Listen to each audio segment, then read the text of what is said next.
साहब सच में गुजराती है ना, क्योंकि गुजराती जो होते हैं वो पैसों के लिए बहुत सही रहते हैं।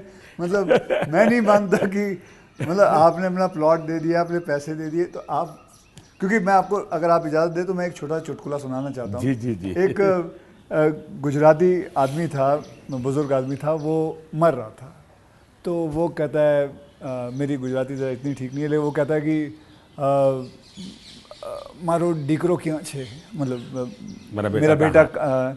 तो बेटा अगर डैडी हूँ यहाँ छूँ, मारी દીકરી ક્યાં છે, डैडी हूँ यहाँ छूँ, मेरी बीवी कहाँ है, मैं भी यहाँ हूँ, आप तीनों यहाँ हैं तो दुकान पे कौन है? तो सारे के सारे इधर ही आ गए हो, तो मेरे दुकान पे कौन है? क्योंकि मैं मानने को तैयार नहीं हूँ कि, क्योंकि मैंने देखा है गुजरात, मेरे बहुत सारे गुजराती दोस्त हैं, गुजराती जो होते हैं वो अपने पैसों को बहुत सही संभाल के रखते हैं, वो अपने पैसों से दूर नहीं कि रहते। मैं आपको एक चुटकुला सुना दूँ। जो ठीक है, ये बहुत बड़ी बात। ओके, आप बोलिए। हमारे यहाँ चुटकुला चलता है कि एक बार प्लेटफॉर्म पर ट्रेन आई, रेलवे ट्रेन में। हाँ तो ऊपर ही बर्थ पे कोई पैसेंजर सोया हुआ था। तो उसने देखा स्टेशन आया, तो उसने खिड़की में आवाज़ लगा के बाहर किसी को पूछा कि भाई कौन सा स्टेशन आया। तो उसने कहा 4 आना दोगे तो जवाब दूंगा।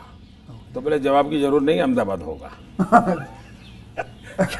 समझ गया मैं, बिल्कुल। तो ये बिल्कुल बात सही एक है। और एक बताता हूँ। ये किसी की आलोचना करने के लिए नहीं है, लेकिन कोई भी अर्थ निकाल सकता है, और ये सत्य घटना में से बना हुआ चुटकुला है। बहुत साल पहले, वैसे मेरी जिंदगी ऐसी थी, ये हाफ स्लीव का कुर्ता और पैजामा, जूते और थैला, यही से मैं रेलवे में भटकता रहता था, और दाढ़ी रहती थी। तो मैं पुणे स्टेशन पे उतरा, अच्छा, और कोई मेरे पास ज़्यादा सामान तो था नहीं, मेरा एक वो झोला था, एक अखबार था हाथ में। तो मैं पैदल चला जा रहा था, मुझे पुणे में आरएसएस दफ्तर में जाना था। तो मैं पैदल ही जा रहा था, तो एक ऑटो रिक्शा वाला धीरे धीरे धीरे धीरे साथ चलता गया। फिर करीब 100-200 मीटर गया होगा, और उसने, मेरा ध्यान गया, मैं कहीं ऐसे कैसे चला रहा हो स्लोली मेरी स्पीड से। मैंने कहा भाई आपकी ऑटो रिक्शा खराब है, क्या प्रॉब्लम है आपका? तो उसने कहा साहब आप नहीं बैठोगे? मैंने कहा क्यों, मैं तो पैदल जा रहा हूँ। तो बोले आप समाजवादी हैं? मैंने कहा नहीं, मैं तो अहमदाबादी हूँ। हाँ, तो मैंने कहा क्यों समाजवादी क्यों? ये बोले समाजवादी लोग, बोले हमारे पुणे के समाजवादी जो लोग हैं वो स्टेशन में पब्लिक के सामने ऑटो रिक्शा में नहीं बैठते हैं, दूर जाके गुपचुप बैठ जाते हैं। ऐसा क्यों?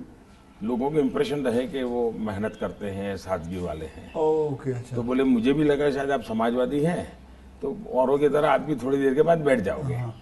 तो बोले इसलिए मैं चल रहा था। तो जब उसने मुझे पूछा आप समाजवादी हो, तो मेरा तुरंत जवाब था मैं अहमदाबादी हूँ। आइए सर, एक थोड़ा चलते चलते बात करें आपसे। सर, आपसे मैं पूछना चाहता हूँ कि अगर आपको कभी एक अलादीन का चिराग मिल जाए और जिन कहे कि आपके 3 विशेस हैं, तो वो आपके 3 विशेस क्या होंगे? देखिए, अलाउद्दीन चिराग मुझे मिल जाए और सचमुच में उसके पास ताकत होगी जी, तो मैं उसे कहूँगा कि तुम जितने भी ये समाजशास्त्री हैं या जो एजुकेशनलिस्ट हो, उनके दिमाग में भर दो कि भावी पीढ़ी को ये अलाउद्दीन चिराग वाली कथा सुनाना बंद करें कि ऐसा कोई अलाउद्दीन होता है और वो इच्छाएं पूरी करता है। मैंने कहा उसको मेहनत करना सिखाओ। मैं कभी एक्सपेक्ट नहीं कर रहा था आप ये जवाब दोगे। मुझे लगा आपको ये 3 विशेस, आप सोचोगे कि क्या है 3 विशेस, लेकिन ये एक बहुत ही सही तरीका है। आलसपना जो होता है वो यही चीज़ों से आता है। यार आई विश मुझे ये मिल जाए, बैठे बैठे मिल जाए। तो ये जो आपने जो किया हुआ है, ये जो कहा हुआ है, बिल्कुल सही कहा हुआ है। ये मूलतः बाहर से आई हुआ चिंतन है जी, मैंने रिसर्च नहीं किया है, हाँ हाँ। ये हमारे यहाँ मूल चिंतन ऐसे नहीं है। मूल चिंतन तो हमारे यहाँ परिश्रम का है जी। हमारे यहाँ ये नहीं है कि भाई ऐसे ही कुछ आकर के कोई दे देगा, ऐसा नहीं है जी। एक ना एक दिन तो सभी को रिटायर होना होता है, आपको भी रिटायर होना पड़ेगा। तो आपने कभी पोस्ट रिटायरमेंट प्लान सोचा है कि आपने जब ये सब कुछ ख़त्म हो जाएगा, मतलब आप पॉलिटिक्स से संन्यास ले लेंगे, तो आपके आगे जाके आपने क्या करना है? एक बड़ा पोस्ट इंटरेस्टिंग रिटायरमेंट। चीज़ बताता हूँ आपको। जी हम लोगों की एक मीटिंग थी इनर सर्कल की। अटल जी थे, आडवाणी जी थे, राजमाता सिंधिया जी थी, जी। सिकंदर बख्त साहब थे, प्रमोद महाजन भी थे, और उसमें सबसे छोटी आयु का मैं रहता था। तो बातें चली, उसमें से ऐसे ही अभी मीटिंग शुरू होना बाकी था, ऐसे गप्पे चल पड़े कि भाई रिटायरमेंट के बाद क्या करेंगे। तो सबने कुछ न कुछ अपना बताया। प्रमोद महाजन इसको बड़ा लोगों को खुरुद खुरुद करके निकालते थे। अच्छा, प्रमोद जी की व्यक्तित्व की विशेषता थी, उनका जीवन बड़ा विविधताओं से भरा था। अनेक प्रकार की एक्टिविटी से वो अपने आप को जोड़े रखते थे। मुझे पूछा, मैंने कहा भाई मेरे लिए तो बड़ा कठिन है, क्योंकि मुझे कुछ नहीं आता है। मैंने कभी इस सारी चीज़ों में सोचा ही नहीं। मैंने तो जब जो जिम्मेवारी मिले उसी को जिंदगी माना है। जिम्मेवारी ही मेरी जिंदगी है। अच्छा। और इसलिए मुझे कल्पना ही नहीं होती है कि मेरे इसमें समय बिताने के लिए कुछ करना पड़ेगा, मुझे अपने आप को एंगेज रखने के लिए कुछ करना पड़ेगा। और इसलिए मैं कभी नहीं मेरे मन में विचार आया और न ही मैं सोचता हूँ। और मुझे पक्का लगता है शरीर का कण कण और जीवन का पल पल किसी न किसी मिशन में ही खपाऊंगा। ये आपने सोचा हुआ है? ये शायद सोचना नहीं है जी, मेरे पास इसके सिवाय कुछ मुझे पर कौशल्य ही नहीं है। मैं जिस हिसाब से आप बताते हो, कि मुझे लगता है आप ज़िंदगी में, मतलब जब सीएम से यहाँ जब पीएम बने थे, तो मैं ये जानना चाहूँगा कि सबसे वैल्यूबल चीज़ आप क्या लेके आए थे यहाँ, इस घर के अंदर सबसे वैल्यूबल चीज़ आपकी क्या रही थी? अगर मैं, वैसे ये पूरी बातचीत आपने पहले ही मुझे कहा कि भाई मैं तो कोई राजनीति की चर्चा करना नहीं चाहता, नहीं। लेकिन कुछ मात्रा में मैं ये कह सकता हूँ कि प्रधानमंत्री बनते समय शायद और प्रधानमंत्रियों को ये बेनिफिट नहीं मिला है जो मुझे मिला है। देश में इतने प्रधानमंत्री हो गए जी। इतने प्रधानमंत्रियों को ये बेनिफिट नहीं मिला है जो मुझे मिला है। वो ये है कि मैं लंबे अरसे तक मुख्यमंत्री रह के आया हूँ और मैं गुजरात का लॉन्गेस्ट सर्विंग चीफ मिनिस्टर था। चीफ मिनिस्टर होने के नाते आपको बारीकियों से जुड़ना पड़ता है, बारीकियों से काम करना पड़ता है। आपको इश्यू आपके सामने सीधे आते हैं, सॉल्यूशन आपको सीधा करना पड़ता है। ये तजुर्बा शायद मेरे पहले के किसी प्रधानमंत्री को नहीं मिला। इतना सद्भाग्य नहीं मिला। देवगौड़ा साहब मुख्यमंत्री रहे थे, लेकिन बहुत अल्पकाल के लिए। मैं बहुत लंबा रहा हूँ। मैं समझता हूँ कि इसने मुझे देश की सेवा करने के लिए बहुत बड़ी संबल दिया, बहुत बड़ी ताकत दी है। ये मैं अपना एक मान सकता हूँ कि वहाँ से मैं लेकर के आया, ये जो देश के काम आ रहा है। आप जैसे मैं जानता हूँ, जैसे मैं आपके एक स्टाफ मेंबर से भी बात कर रहा था, आप 3 या 4 साढ़े 3 घंटे ही सोते हैं। मतलब 7 घंटे तो सोना एक अमूमन एक शरीर को चाहिए। आप 3.5 घंटे ही सोते हो? ये बात आपकी सही है। मेरे जो जितने मेरे साथी हैं, मेरे जानने वाले लोग हैं, या हमारे जो, अब सरकार में आया हूँ तो डॉक्टर भी रहते हैं, उन सबका मेरे से एक ही आग्रह रहता है कि मेरी नींद में बढ़ाऊं। राष्ट्रपति ओबामा जब मुझे मिले तो वो भी सबसे पहले मेरे से इसी के में उलझ गए। बोले मोदी जी क्यों ऐसा करते हैं? बोले हम दोनों अच्छे दोस्त हैं जी। तू तारी करके बुलाते हैं एक दूसरे को। तो तू ऐसा क्यों करता है जी? तुझे आज पता नहीं है, ये तेरा नशा है काम का, तुम करते रहोगे, लेकिन तुम अपना नुकसान कर रहे हो।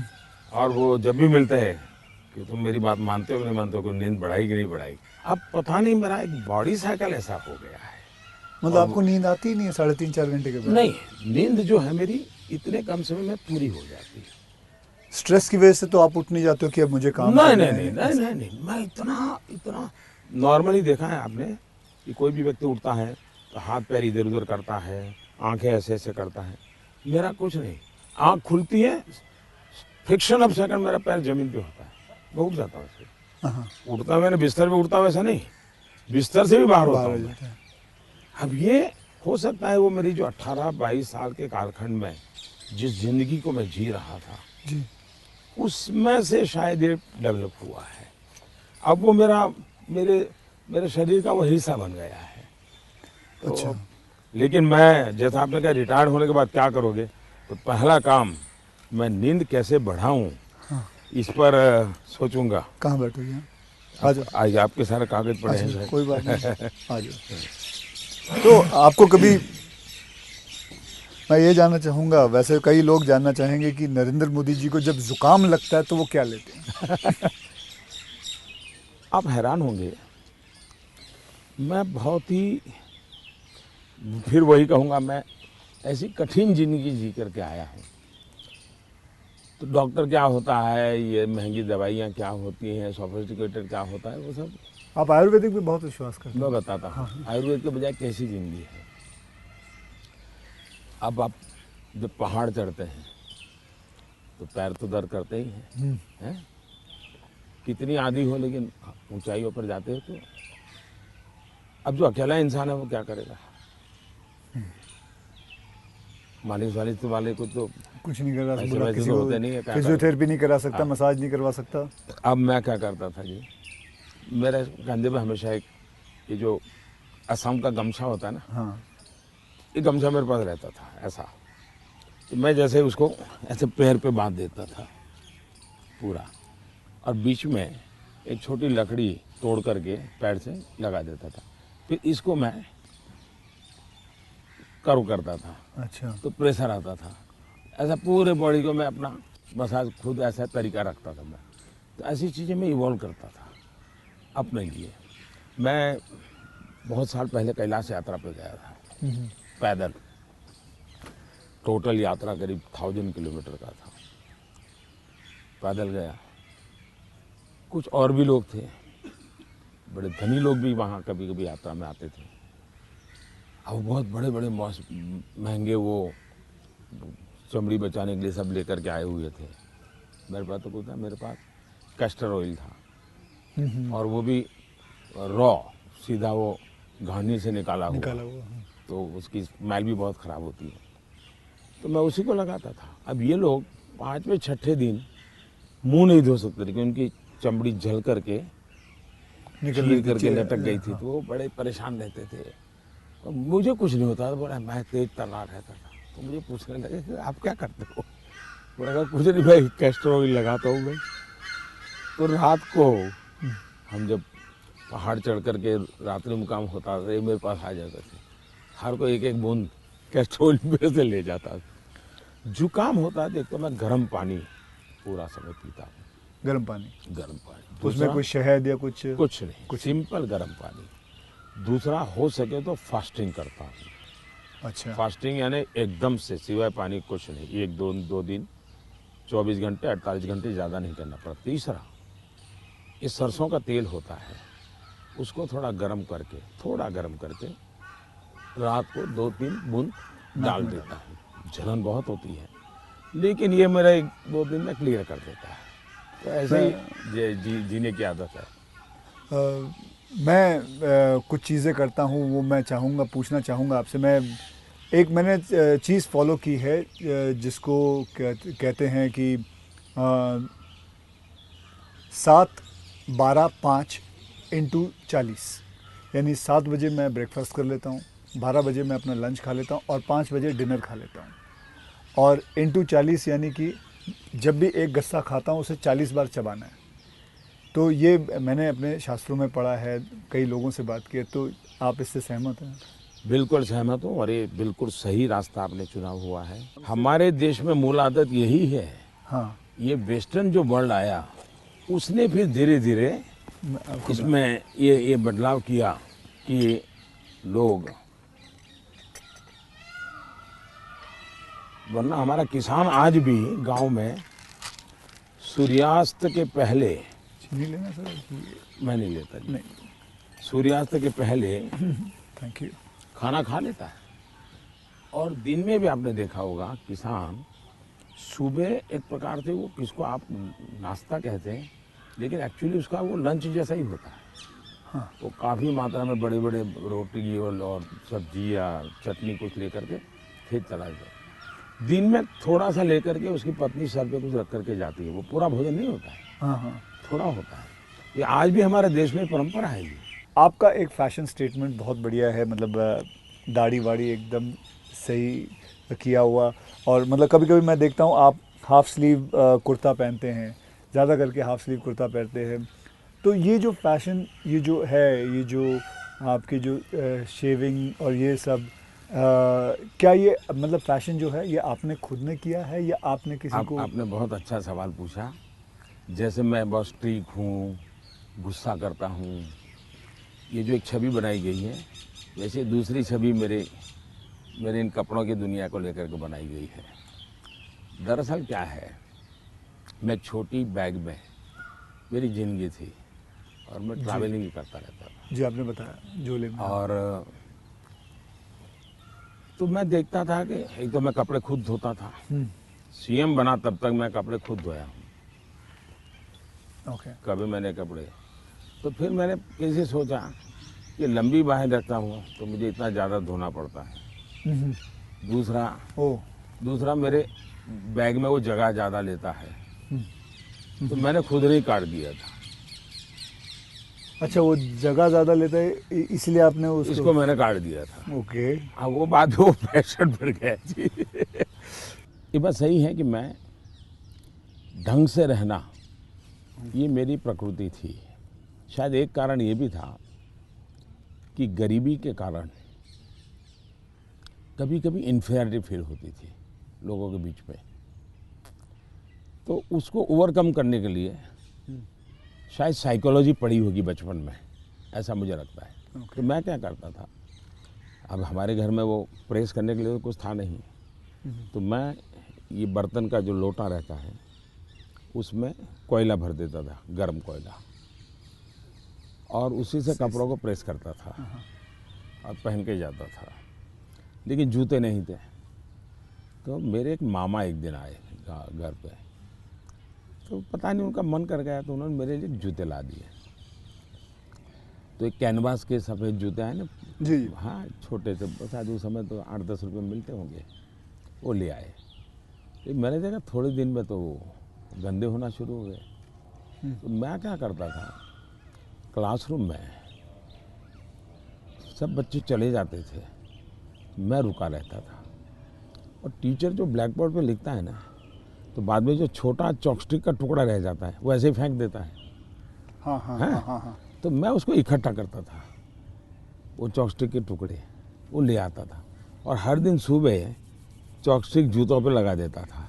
हाँ हाँ हाँ, मैं समझ गया। और डेली ये मैंने कई बार आपसे मिला हूँ, आप घड़ी जो है वो अभी तो आपने सही पहनी हुई है, लेकिन घड़ी आप ज़्यादा करके ऐसे पहनते हो। घड़ी मैं सही पहनता हूँ क्योंकि मुझे मीटिंगों में बैठना पड़ता है ना। हाँ। तो मैं नहीं चाहता हूँ किसी को पता चले कि मैं ऐसे घड़ी देख रहा हूँ, उसको इंसल्ट फील होता है जी। अच्छा। तो मैं उसके सम्मान के लिए हमेशा कॉन्शियस रहता हूँ कि ऐसे चोरी छुपे से घड़ी देख लेता हूँ।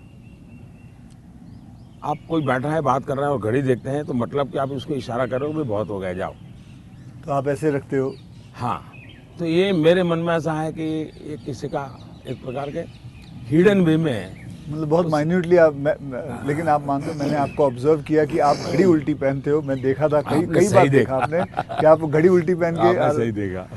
मोदी जी, मैं आपसे ये जानना चाहूँगा कि ये जो सोशल मीडिया का आजकल तो पूरा ज़माना है, एंड मैंने देखा है कि आप काफ़ी एक्टिव रहते हैं, लेकिन जो आपको लोग प्रश्न पूछते हैं या लोग आपसे बात करते हैं, तो आप खुद देखते हो ट्विटर या इंस्टाग्राम, ये सारी चीज़ें आप देखते हो सर? मैं ज़रूर देखता हूँ, और एक प्रकार से उससे मुझे बाहर की बहुत प्रकार की जानकारियाँ मिलती हैं जी। और मैं आपका भी ट्विटर देखता हूँ और ट्विंकल खन्ना जी का भी ट्विटर देखता हूँ, और कभी कभी तो मुझे लगता है कि वो जो मेरे पर गुस्सा निकालती है ट्विटर पे, तो उसके कारण आपके पारिवारिक जीवन में बड़ी शांति रहती होगी। उनका पूरा गुस्सा मेरे मेरे पर निकल जाता होगा। हाँ। इसलिए आपको बड़ा बड़ा आराम रहता, सुकून मिलता होगा। तो मैं आपके लिए इस प्रकार से काम आया हूँ, खास करके ट्विंकल जी के लिए। और शायद ट्विंकल जी को पता नहीं होगा, उनके नाना जी।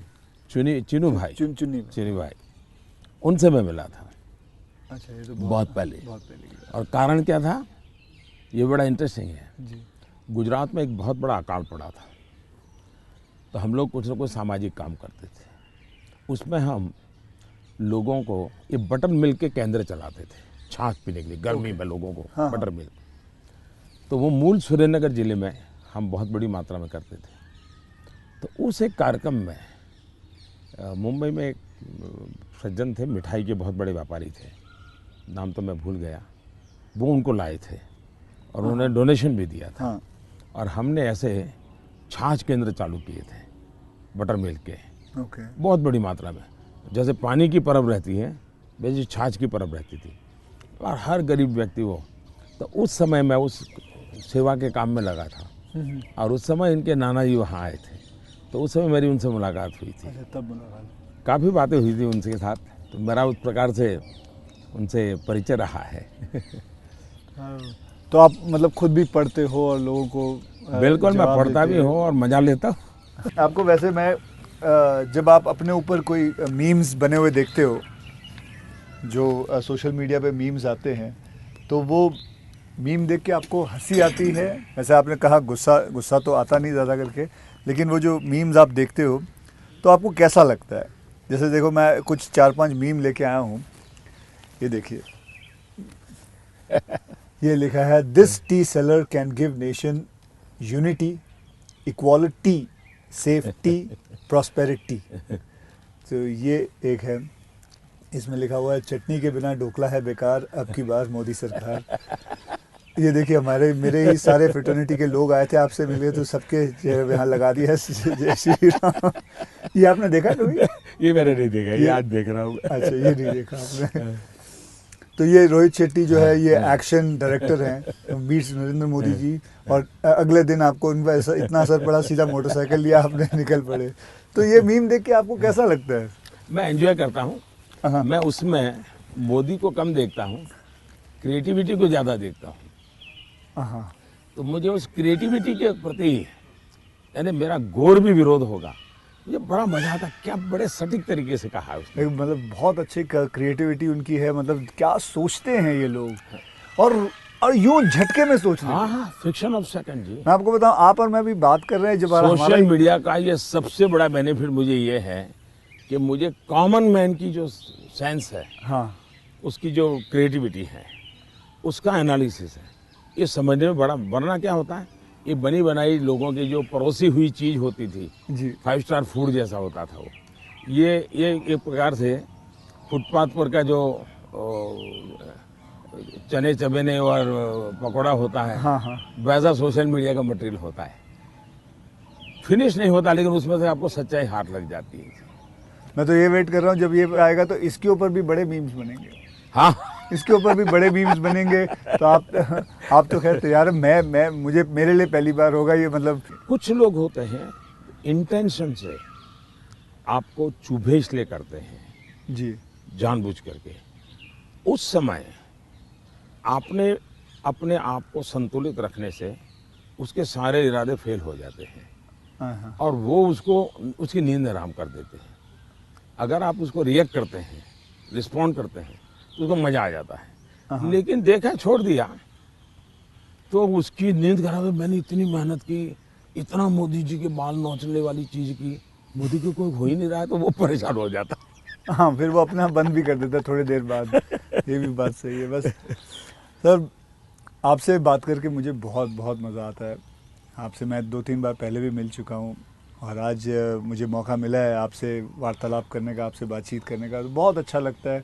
As a human being, and not as a prime minister, as a human being, you are a lovely person. You are a person जिसने ज़िंदगी में सब कुछ देखा है, झेला है, पाया है, और खोया भी है, और सैक्रिफाइस आपकी ज़िंदगी के, मैं ये मेरा एनालिसिस है जो मैं आपसे अभी बात करके मेरा एनालिसिस है कि आपकी ज़िंदगी के आपने बहुत सैक्रिफाइसेस भी किए हैं. So we are glad, I am glad that मुझे ये मौका मिला है आपसे बातचीत करने का. क्या आप मंथली आपकी जो सैलरी में से कुछ आप अपनी माता जी को भेजते हैं? ऐसा है कि हमारी माता जी खुद मुझे देती हैं आज भी, अच्छा, वो भेजती हैं. आज देती है, देती नहीं, जब भी मिलने जाऊंगा तो ₹1.25 वो पक्का मेरे हाथ में देती है आज भी. अच्छा. और वो हमसे कभी अपेक्षा नहीं करती, कभी अपेक्षा नहीं करती, उनको ज़रूरत भी नहीं है. दूसरा, शायद मैं एक ऐसा मुख्यमंत्री भी रहा और एक ऐसा प्रधानमंत्री रहा हूँ, मेरे परिवार पर का कोई खर्चा सरकार पर नहीं है, वरना बाकियों को परिवार का मेडिकल हेल्प मिलता है सब, मेरे परिवार कुछ लेता नहीं, कुछ नहीं लेता है. मैंने, हाँ, ये बात है, बिल्कुल बिल्कुल. तो ये एक प्रकार से, लेकिन इसका मतलब ये नहीं कि कोई माँ के प्रति लगाव नहीं है, ऐसा नहीं है, लेकिन जीवन ही ऐसा बन गया है कि मैंने अपने आप परिवार, पूरा देश को अपना परिवार बना लिया है, इसी में लगा रहता हूँ, यही काम करता रहता हूँ. मोदी जी, मैं ये जानना चाहूँगा कि आपको, मतलब बचपन में ऐसा कौन सा खेल था जो आप खेलते थे? मैं बचपन में संघ की शाखाओं में जाता था. अच्छा. संघ की शाखाओं में बड़े अच्छे वैज्ञानिक खेल होते हैं. अच्छा. बड़े वैज्ञानिक, जिसमें टीम स्पिरिट आए, जिसमें जैसे एक खेल होता है, ये सब सर्कल में बैठते हैं, फिर जो ये हमारा लीडर होता है वो पूछता है कि आपकी राइट साइड पे जो बैठा है उसकी एक क्वालिटी बताओ. ओके. अब है तो खेल, लेकिन आपको उसके कारण कॉन्शियसनेस आता है कि हाँ भाई दूसरे के गुणों को देखना चाहिए. अब खेलते खेलते ही डेवलपमेंट होता है इंसान का, और इसलिए मुझे बचपन में संघ की शाखाओं में खेलों के द्वारा टीम स्पिरिट क्या होती है, रिस्पॉन्सिबिलिटी शेयर करना क्या होता है, ये खेल है संघ में, बहुत बढ़िया खेल है. वो परंपरागत खेल है, कोई संघ वालों ने ढूंढे ऐसा मैं नहीं कह रहा हूँ, ये बहुत बहुत काम आते हैं. दूसरा, मैं योगा से ज़्यादा जुड़ गया, फिजिकल एक्टिविटी के रूप में कहे तो, लेकिन मैं इंडिविजुअल खेल के बजाय ग्रुप वाले खेल को हमेशा पसंद करता रहा, क्योंकि वो एक प्रकार से आपके व्यक्तित्व को अलग से डेवलप करते हैं. जो इंडिविजुअल खेल होता है वो आपको एक अलग प्रकार का डेवलपमेंट करता है. वो गलत करता है ऐसा मैं नहीं कह रहा हूँ, लेकिन अलग प्रकार का. टीम के अंदर खेलने से अलग प्रकार का होता है, आपको एडजस्ट करना पड़ता है, आपको साथ चलना पड़ता है, आपको किसी की लीडरशिप करनी होती है, आपको सबॉर्डिनेट को संभालना होता है. तो ज़िंदगी जीने के लिए ग्रुप वाले गेम्स खेलने चाहिए. ओके. इंडिविजुअल कितना ही हम बड़े चल जाएं, लेकिन ग्रुप वाले खेल जरूर खेलना चाहिए, ये मेरा मत रहता है. जी, आपने कभी गुल्ली डंडा खेला है? बिल्कुल खेलता था गुल्ली गांव डंडा में. खेलते? हाँ, हमारे यहाँ गांव में खेलते थे. फिर कंचे खेलते थे? हाँ, लेकिन ज़्यादातर मैं तैरने के लिए चला जाता था, मुझे पानी पसंद था. अच्छा. तो तैरने के लिए चला जाता था. दो कारण थे, एक तो मेरे परिवार के सारे कपड़े मैं धोता था, परिवार के सभी सदस्यों के. अच्छा. तो तालाब में ही पानी था, तो हम तालाब में चले जाते थे, तो उसके कारण स्वाभाविक मेरा स्विमिंग सीख गया, तो मैं बहुत घंटों तक स्विमिंग कर लेता था. हाँ. तो मेरे शरीर के जो अगर मूलभूत कहें कि डेवलपमेंट, बॉडी डेवलपमेंट जिसको कहें, वो शायद स्विमिंग से हुआ है. वो गांव वाला स्विमिंग जो जी जी, समझ गया. अपने गांव में तालाबों में, नहर हो गई, तालाब हो गया वहाँ हाँ, की. उसी में. मुझे अभी याद है आपका, मैंने एक यूनाइटेड नेशन में एक पहली जो स्पीच देखी थी आपकी, आई थिंक 2014 में दी थी. मैं प्रधानमंत्री बना और सितंबर में गया था. सितंबर में गए थे. तो आपने जब आपने इतने सारे स्पीचेस दिए हैं हिंदुस्तान में, तो वो आपका पहला स्पीच था जो वर्ल्ड वाइड, पूरी दुनिया. तो वर यू नर्वस? क्या मेरे प्रधानमंत्री नरेंद्र मोदी जी नर्वस थे उस दिन? मेरा प्रॉब्लम ओवर कॉन्फिडेंस का है. अच्छा, उल्टा था? उल्टा था. और हुआ क्या कि मैंने मन में सोचा था कि ये मेरा फ्रेमवर्क रहेगा बोलने का. जब जहाज़ में यहाँ से जा रहा था, हमारे अफसरों ने मुझे ब्रीफिंग भी किया था.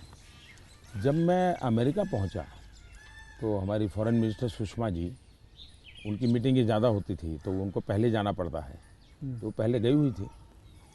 तो पहुंचने के बाद ही मेरा कोई दूसरे दिन कार्यक्रम था, तो मेरा नेचर है, मैं होटल से उतरता हूं तो पहले मीटिंग ही कर लेता हूं। तो ब्रीफिंग के लिए सब बैठे थे, तो सुषमा जी ने पूछा कि साहब आपका भाषण वगैरह, मैंने कहा कर लेंगे, क्या है। तो वो अड़ गई। उन्होंने बड़ा आग्रह नहीं कि बोले साहब ऐसा नहीं चल सकता। अच्छा, अफसर लोग बोल नहीं पाते थे मुझसे, किसी ने मुझे कहा भी नहीं था। बोले यहाँ एक्सटेम्पो भाषण नहीं करना चाहिए, बोले लिखित स्पीच होना चाहिए। मैंने कहा भाई मैं तो न किसी को लिखने के लिए कहा है, न मैंने लिखा है, मैं तो हर जगह वैसे ही करता हूँ। खैर काफ़ी दिन हमारी आधा घंटा तक बहस होती रही, लेकिन उन्होंने बिल्कुल पकड़ कर रखा, नहीं साहब इसमें आपकी नहीं चलेगी, आपको मानना पड़ेगा। तो मैंने कहा क्या करेंगे ये। तो मैंने कहा मैं अपना बता देता हूँ मुझे क्या बोलना है। तो मैंने वहीं पर उस समय मैंने कहा इसके आधार पर आप बना दीजिए। फिर वो स्पीच तैयार हुई। अब मुझे स्पीच प्रॉब्लम नहीं था, पढ़ना ही प्रॉब्लम था। मतलब पढ़ना यानी पढ़ कर के बोलना, वो मैंने कभी आपको देखा मुझे नहीं। बहुत दिक्कत होती है जी, बहुत दिक्कत होती है। मेरा थॉट प्रोसेस इतना तेज चलता है। तो मेरा वो पहला भाषण जो है, हाँ, वो पढ़ कर के मैं किया हुआ हूँ, यानी एक्चुअली पढ़ रहा हूँ मैं। आपने देखा होगा मेरे हाथ में कागज है। तो ये अच्छा, सबसे पहले मुझे नेपाल प्रधानमंत्री बनने के बाद तो वहाँ भी मैं एक्सटेम्पो बोल दिया था, और वो भाषण आज भी मशहूर है जी। आज भी मशहूर है भाषण। नेपाल में पहला भाषण था। तो एक्सटेम्पो वाला भाषण आपका हमेशा मैंने कभी वैसे देखा नहीं तो आपको मेरे लिए फिर वो ये इस प्रकार की जो मीटिंगें होती हैं उसमें ये बहुत आवश्यक हो गया। बाद में मुझे भी ध्यान में आया कि भाई ये देश का मसला होता है, कोई इधर उधर शब्द न चला जाए। तो फिर खैर मुझे उस डिसिप्लिन को फॉलो करना चाहिए। लेकिन मेरे पहले भाषण का मेरा अनुभव ये है। ठीक है, ये अच्छा। फिल्में देखते हैं? अभी नहीं देख पाता हूँ। लास्ट फिल्म कौन सी देखी? लेकिन मेरे गांव में एक थिएटर था जी। और मेरा एक दोस्त था दशरथ करके, उसके पिताजी थिएटर के बाद सिंह चना बेचते थे। अच्छा। और हम गांव वाले उनको लक्ष्मण भाई थिएटर वाला बोलते थे। वो बेचते थे तो चना से, तो उनसे हमारा परिचय था।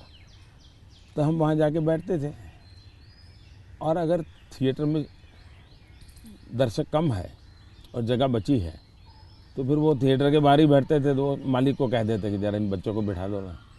तो फिर वो मुफ्त में हमको थिएटर में जाने का मौका मिल जाता था। वो लक्ष्मण भाई जो सिंह चना बेचते थे उनके कारण। तो मैं और हमारा वो दोस्त है दशरथ, तो हम दोनों जाके बैठ के मूवी देखते थे। तो बचपन में मूवी देखने का यही एक हमारा तरीका था। बाद में तो ज़िंदगी ऐसी बन गई तो कोई मौका नहीं मिलता। लेकिन शायद एक अमिताभ बच्चन जी आए थे जब मैं सीएम था। अच्छा। तो उनका बड़ा आग्रह था एक पा फिल्म शायद, जी बिल्कुल, तो देखने के लिए उनके साथ में चला गया था। एक बार अनुपम जी खैर आए थे, उन्होंने टेररिज्म को लेकर के एक फिल्म बनाई थी। सीएम था मैं, टेररिज्म को लेकर के एक फिल्म बनाई थी, वेडनेसडे शायद। हाँ, वेडनेसडे। हाँ, तो वो मैं उनके साथ देखने चला गया था। तो ऐसा कुछ हुआ है, लेकिन वो भी ज़्यादा लेकिन पीएम बन के बिल्कुल नहीं, अब तो आपके वक्त भी नहीं मिलता। बिल्कुल नहीं कर पाया। अब आपने बिल्कुल नहीं कर पाया। कि मैंने एक फिल्म बनाई थी, आपको मैंने हल्का सा कुछ बताया भी था पहले कि टॉयलेट एक प्रेम कथा पे फिल्म बनाई थी।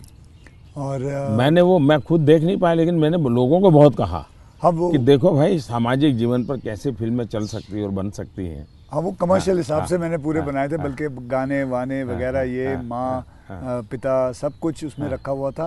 और नहीं, मैसेजिंग, सोशल मैसेजिंग था, वो अच्छा था। हाँ, तो लेकिन खैर वो तो मैंने रियल लाइफ में किया था। लेकिन आपने रियल लाइफ में करीबन 9 करोड़ से भी ज़्यादा टॉयलेट्स बनाए हैं। तो ये तो मतलब ऐसा कैसा हो गया जैसे कि आपने जैसे ही आप प्राइम मिनिस्टर बने तो सबसे पहले आपने स्वच्छता के ऊपर बात की, टॉयलेट्स के ऊपर बात की।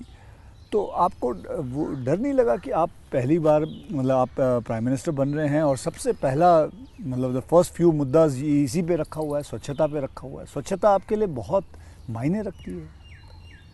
मेरे जीवन में मैंने गांधी जी वगैरह जो पढ़ा है और कुल मिला के मैं देखता हूँ कि हमारे देश में बीमारी, गरीबी, इन सब की चीज़ों के साथ हेल्थ बड़ा सबसे बड़ा विषय है।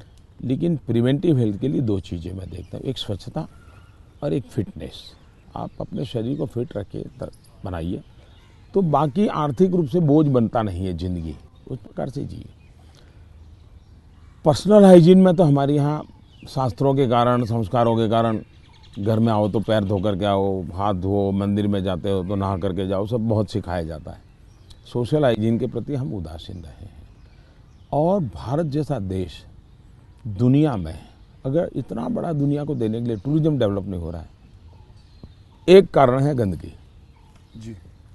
वैसे भी किसी भी समाज के लिए शोभा नहीं देता है। तो मेरे मन में एक बड़ी चीड़ है और मैंने सोचा इसको एक जन आंदोलन बना देना चाहिए। और देश को गर्व होना चाहिए, हम लोगों को गर्व होना चाहिए कि हमारे देशवासियों ने इस कार्यक्रम को अपना बना लिया। और ये 9 करोड़ टॉयलेट बन जाना, 2014 के पहले 38% रूरल सैनिटेशन था, 98% हो जी गया। जी बिल्कुल। मतलब देश तैयार था। और मुझे खुशी है कि देश ने किया है, मैं तो कौन होता हूँ करने वाला जी, देश ने चीज़ को उठा ली। आप एज अ प्राइम मिनिस्टर, आप कभी चिल एकदम आराम करते हैं, मतलब कुछ आराम से बैठ के यूं बैठे हैं गार्डन में, सोच रहे हैं, बस ऐसे ही कुछ नहीं, चिल आउट के लिए क्या करते हैं? मेरी एक आदत है, मुझे अब कर नहीं पाता हूँ लेकिन मेरा बड़ा स्वभाव रहा है। एक तो मुझे सुबह 5 बजे चाय पीने की आदत है, बिना शक्कर? चीनी में लेता मैंने नहीं, देखा हाँ आपने चीनी लेता नहीं हूँ। अच्छा, नहीं लेते? मुझे कोई प्रॉब्लम नहीं है लेकिन आदत नहीं लेता हूँ। दूसरा, मुझे शाम को 6 बजे, दिन में किसी के साथ कटसी के लिए बैठ गया, थोड़ा ले लिया 2 घूंट, तो अलग बात है, चाय की आदत नहीं है। लेकिन शाम को 6 बजे मुझे चाय की आदत है, ऐसा लगता है मेरी बॉडी रिक्वायर कर रही है। लेकिन वो मुझे तब मज़ा आता है, मैं छत के नीचे नहीं हूँ, सीधा आसमान से मेरा संपर्क होना चाहिए, खुले में बैठा हूँ, अकेला बैठा हूँ और वहाँ आराम से चाय पीता हूँ। ये मुझे बहुत पसंद आता है। और वो जगह कौन सी है यहाँ? यहाँ भी मैं कर लेता हूँ और मेरे ऑफिस के उसमें भी कर लेता हूँ। अच्छा। लेकिन जो साउथ ब्लॉक का ऑफिस है वहाँ संभव नहीं है, ओके। वहाँ तो एकदम से वो बंद कमरा है। लेकिन ये मेरी पसंद की जगह काम है। दूसरा, एक चीज़ मैंने बहुत की थी, और जो जैसा आपने कहा रिटायरमेंट के बाद क्या करोगे, तो उस काम को ज़्यादा करूँगा। पहले मैं रेगुलर करता था, मैं कभी दिवाली नहीं मनाता था जी। अच्छा। नहीं? मैं दिवाली में 4-5 दिन कहीं चला जाता था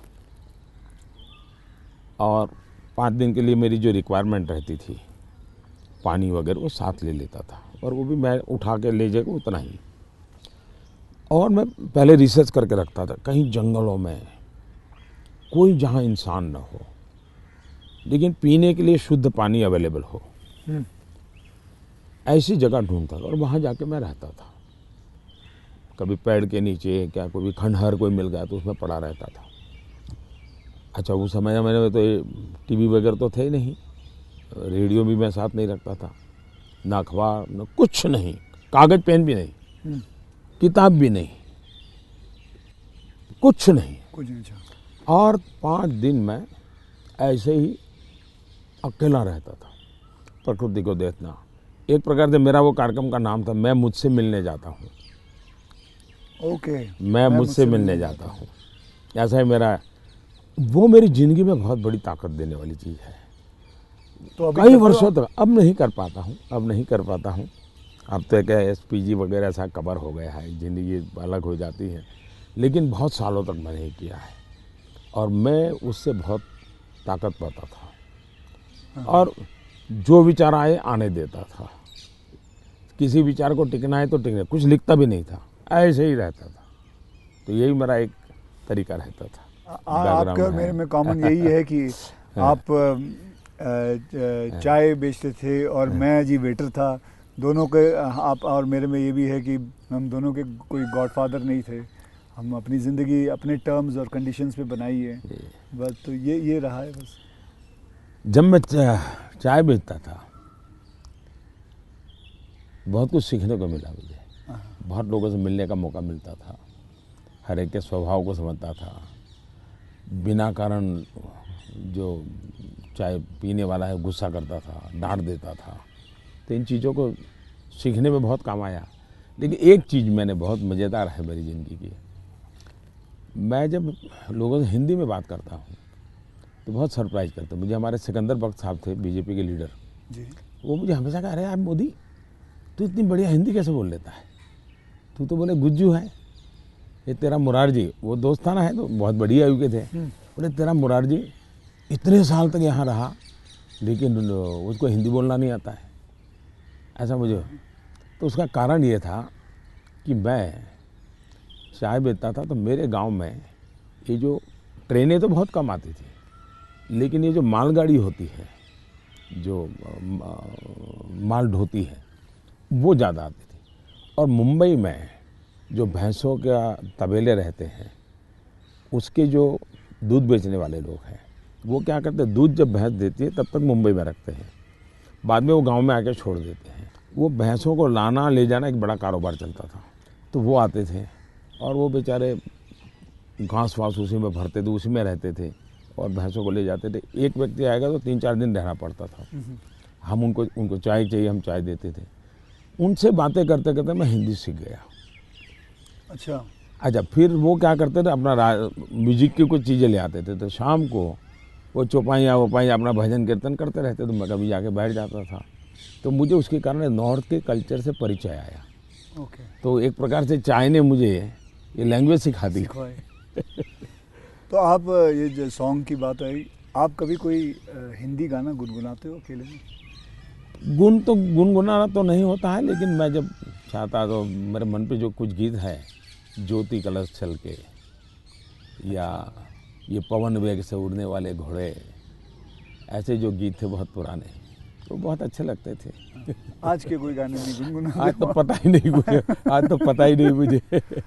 मुझे आपसे बात करके चलिए, बहुत मज़ा आया। देश के लोगों के लिए काम आएगा कुछ बातें नई नहीं, ये बहुत सारी चीज़ें काम में आएंगी, इसमें बहुत सारी चीज़ें। लेकिन मुझे अच्छा ये लगा कि ये चुनावी आपाधापी तू तू मैं के बीच ये भी एक कुछ पल होता है। तो जो आप पूछते हैं ना कैसे रिलैक्स होते हो, ये भी तरीका है रिलैक्स होने का। बहुत रिलीफ रहेगा।